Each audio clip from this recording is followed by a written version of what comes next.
this is a problem that we have already discussed.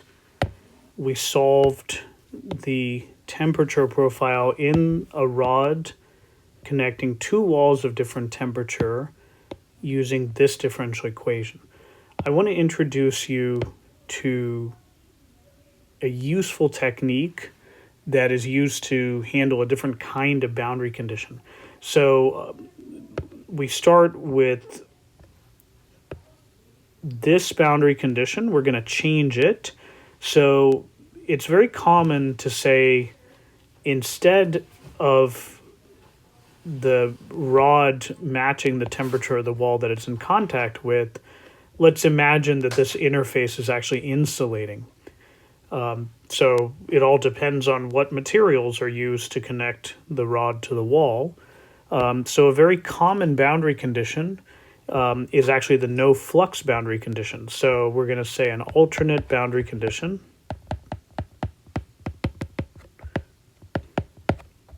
dt dx at x equals 0 is equal to 0.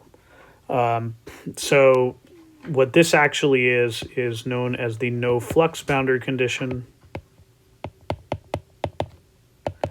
And it's also commonly used if there's no wall here. So for example, if you just had a rod that connects to a wall over here and then is just open to the air, you could say that the tip has such a small surface area that you can ignore any heat transfer out of the tip, and you would end up with this boundary condition. Now in the notes, I actually do things a little more generally, and instead of saying 0, or actually, let me not erase that. So I'm going to say or dt dx equals, I think what I said was Ta prime, which is a constant. So we're going to treat it as if the flux is a constant, but the most common value that we use for the constant is actually 0. So we're going to discretize our domain just like we did before. So what we're going to do is we're going to use a finite difference approximation. So I'll use a centered one. I think that's the same one we used before.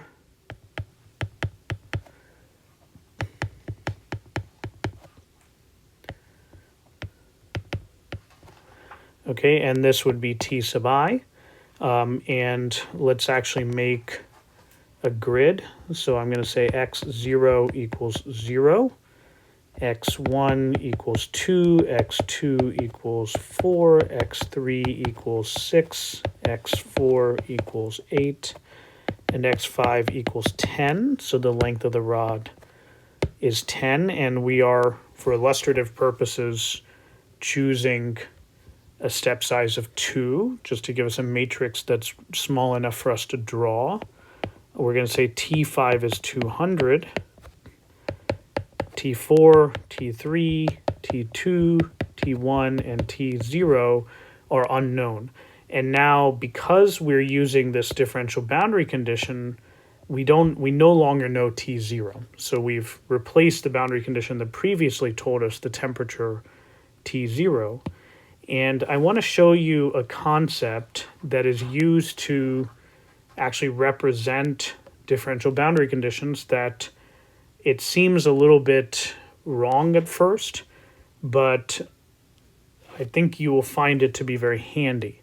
Now, I should say that it's not required for this problem. In fact, you could actually solve this problem without using this, but we're going to use it and then perhaps discuss other approaches later. So you can use a finite difference approximation for the first derivative, but you have to realize that this only applies at x equals 0. So what I can say is that dt dx, actually let me go from here. So t1 minus t minus 1 divided by 2 delta x is equal to Ta prime. And this is a centered finite difference approximation evaluated at x0. I should actually be more clear. That is also meant to be at x equals 0. And you probably do recognize this formula, except it seems like I have introduced a temperature that doesn't actually exist. So let's draw the interface.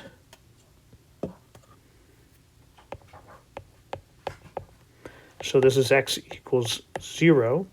So x1 or t1 would be over here. This would be t0. And t negative 1 would actually be outside of our domain. In fact, let me make that red. And it appears that I have introduced a variable that does not have a reasonable physical interpretation. And the reason it appears that way is because that's the truth. So we often refer to T1 as a virtual point.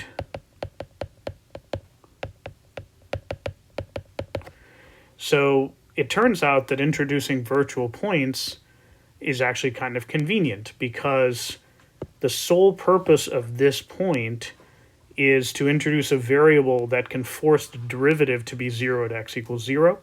And you could call it a mathematical convenience rather than a physically based quantity.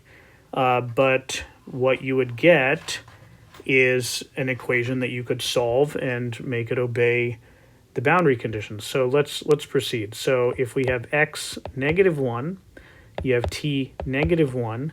Let's actually count our unknowns here. 1, 2, 3, 4, 5, 6 unknowns.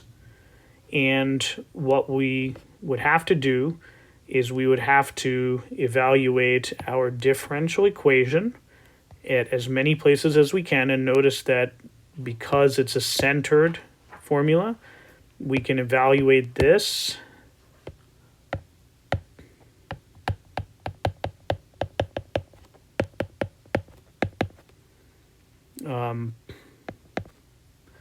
We can evaluate it at x0 through x n minus 1.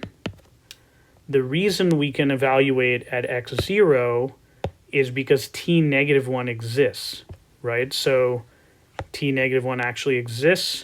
So this is actually going to give us n equations, right? How many unknowns do we have? We have, if n is 5, we actually have 6 unknowns, right? So we need one more equation. And in fact, that additional equation is this equation. So we indeed are going to have the right number of equations. So let's actually evaluate this. Okay, so the boundary condition is going to look like minus 1 t negative 1 plus 1 t1 equals 2 delta x t a prime. So now this, we can now say I0 is less than or equal to I is less than or equal to n minus 1. So in other words, we can evaluate the main equation from 0 all the way through 4. And what we're going to get, let me copy this.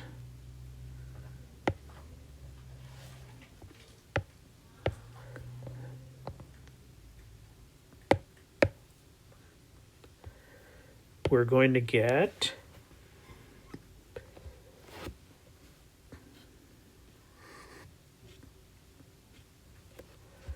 negative 1 times t I minus 1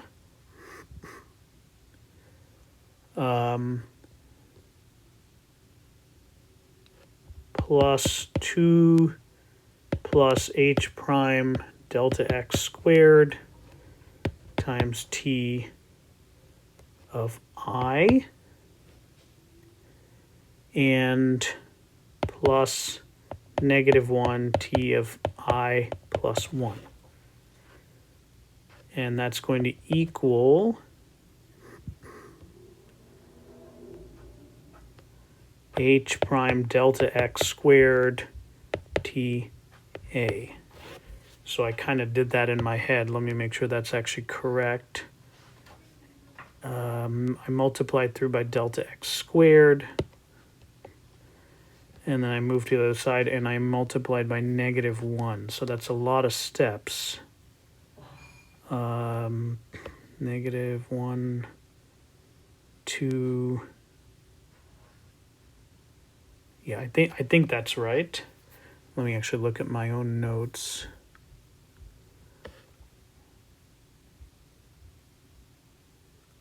Yes, I think that's right. So this is actually going to give us the full number of equations.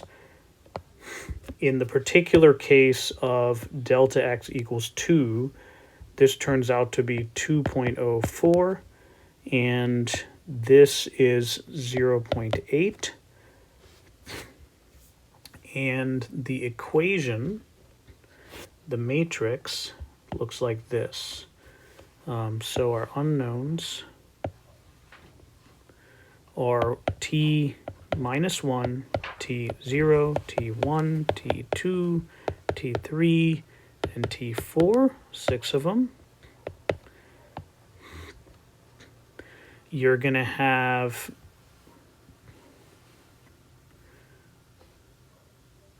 this is actually 4ta prime,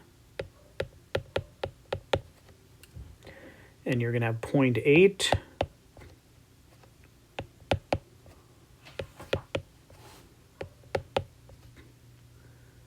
And then when you actually evaluate this for n minus 1, you're going to have Tn as a known quantity.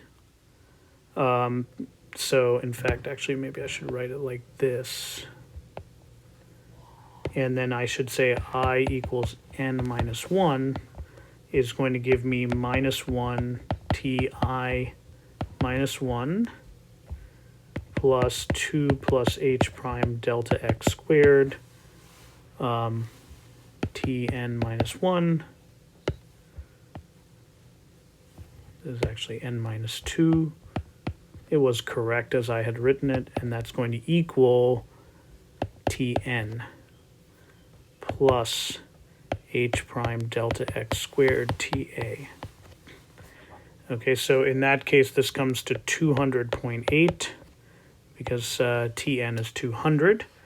And the matrix will, the first line is from the boundary condition. And then we follow a pattern through all but the second to last row.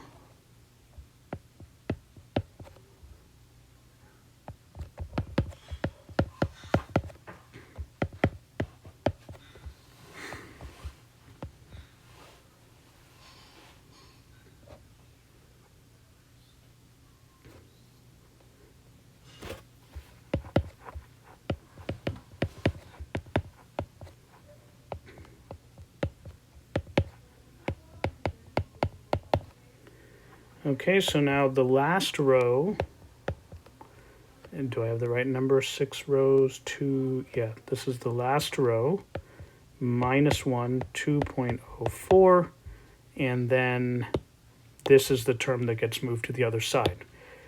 So this is the matrix equation that will solve this differential equation with this boundary condition.